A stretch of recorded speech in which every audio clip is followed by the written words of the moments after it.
Have you ever wondered what it would feel like to try and game using your mousepad? I've been interested in touchpad devices for ages, but there really aren't that many available. The Steam controller is an obvious one I plan to look at one day for shits and giggles just cuz. But what we have today is far, far cheaper and slightly thwomp-ish. So if you sent me their GTP01 for honest review, they did pay for it, which was a much bigger help to the channel than you guys will ever realize, but it sucks for them. I'm honest no matter what. I was a dickhead in my last paid review.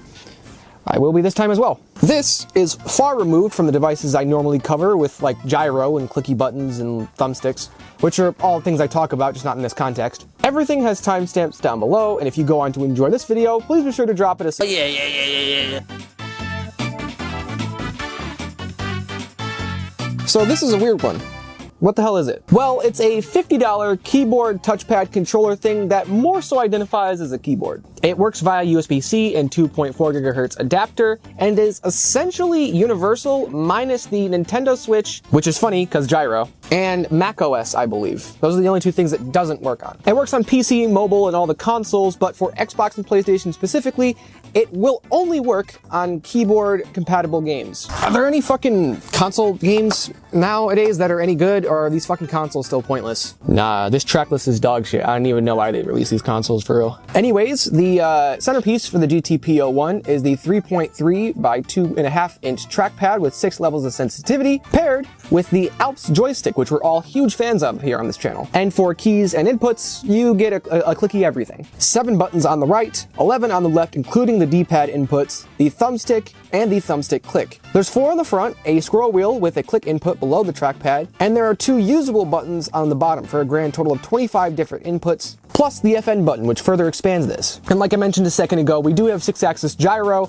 and we will get to it. That one's interesting. We're gonna start with 2.5 miles of trackpad. In execution, I like it. This clearly isn't going to be as accurate as your gaming mouse, but it is a lot more accurate than expected, and given time, I'd say you could probably compete with the average controller player, probably even a little bit better, providing the ergonomics don't end up getting in the way. The tracking is nice, and it's very smooth, but resetting sucks. I forgot to mention that's only really an issue if you have your sensitivity up too high. I give it a GTA 5 out of 10, but a solid gaming mouse or a really well-tuned pair of thumbsticks are like a GTA 4 out of 10.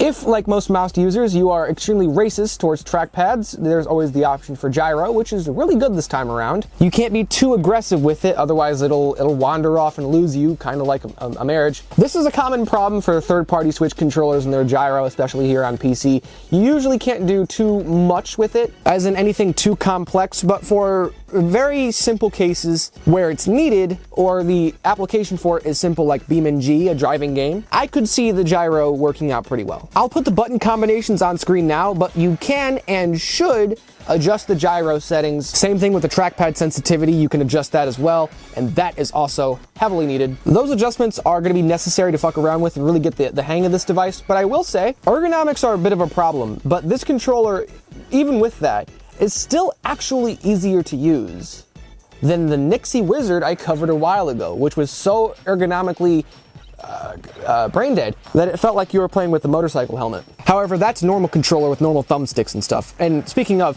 what does that thumbstick do? Well, in this case, not fucking thumbstick things. Unlike an Azeron keypad or something of the sort, the thumbstick is actually just WASD, which is a bit disappointing, but if it could be used in the way an Azeron keypad could, it would only be a PC exclusive feature, so I can understand why they didn't do it. Anyways, it's a normal ALP stick. Aside from the WASD inputs, it's perfectly fine.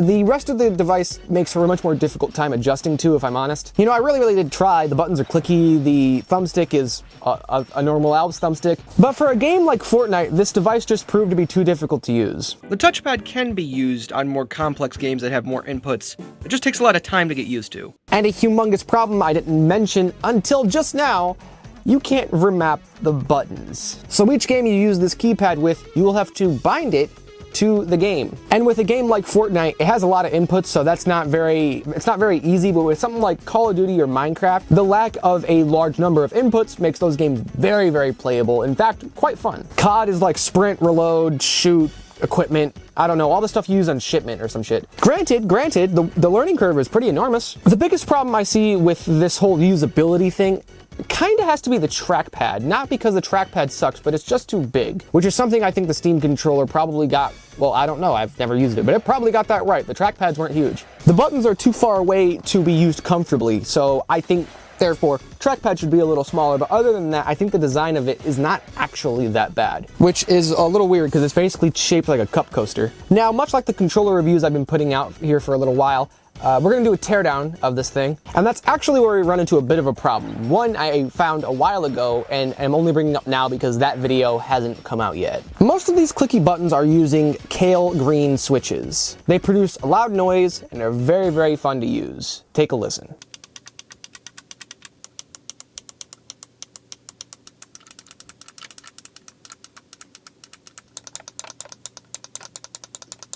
Everything on the left-hand side of the faceplate, like the D-pad and the buttons around that, all of those are membrane, but everything on the front, everything on the bottom that isn't the FN button, and everything on the right side are all clickety-clackers from Kailh rated for 5 million clicks.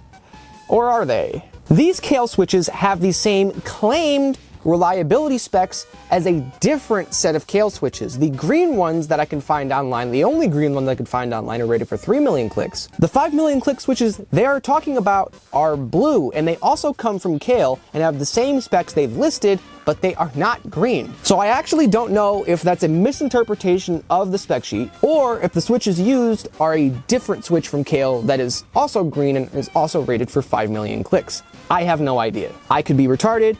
I also don't know if I could say that in this video, but yeah, let me know in the comment section if you guys have found anything that proves that these are actually 5 million click switches. I hope they are, and that I'm just not finding these switches that they've mentioned here in the spec sheet. Oh yeah, by the way, we aren't done. The two right front buttons use entirely different switches, rated for, at least claimed on AliExpress, 50 million clicks. Why? I have no idea. I found some similar switches rated for 50 to 60 million clicks, but I don't know, man. I can't find those exact ones either. Everything else is a membrane 6x6 switch, so there you go, if you were curious. And if your device decides it doesn't want to live anymore, you have a 1-year warranty and a 90-day return. What the fuck? Okay, reliability.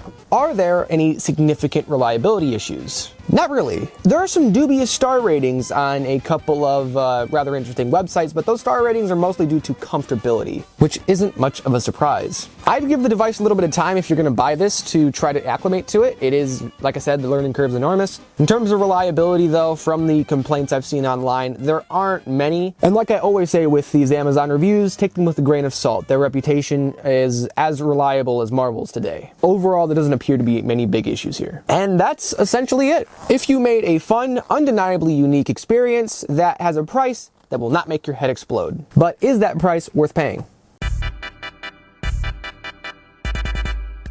Like I said in the beginning, I'm very interested in touchpad controllers, and the fact that we now have one here that isn't the Steam controller is pretty interesting, and I think they did well with the execution. While there are some areas that need improvement, all devices have these, I think this is a solid 6 or 7 out of 10. I'm not usually someone for number ratings, as I usually see them as arbitrary, but I feel like 7 out of 10 is a phrase that perfectly matches this, because it's definitely not for everybody. In my opinion, this best suits a replacement for a modest controller player. Anyone who's using a 2 or 4 or 6 paddle controller with trigger stops and clicky buttons, they're not gonna benefit from this. They're already fucking sweat. This is for someone who ideally is looking for a multi-platform, very unique experience. The touchpad is accurate and smooth and provides a very nice experience. And for games with smaller numbers of inputs that aren't, you know, completely unrealistic or require so many inputs that some buttons are 2 or 3 inputs, like Fortnite, like I said, this will work very nicely. And trust me, it's way easier to use than it looks. In fact, if you own one, let me know. Drop your little review in the comment section down below. Was it good? Was it shit? Let me know. I'd like to say thank you to IFYOO for sending this device out to me. I have been kind of curious about it. I spotted it a while ago. But as you guys know, I'm about as consistent with my upload schedule as a fucking, I don't know or care to make an analogy. Link to this device will be in the description, as well as my Instagram and my Discord. Before we go, I would like to say thank you guys for 80,000 subs. If you guys went on to go and enjoy this video and some shit, please be sure to drop it a like and a subscribe and whatevs. And the next time the undefeated master of controller reviews comes out to play, you'll be able to get like notifications or some shit. All right, I'll take you take it easy, and I'll take it easy. All right, we'll take it easy. Peace.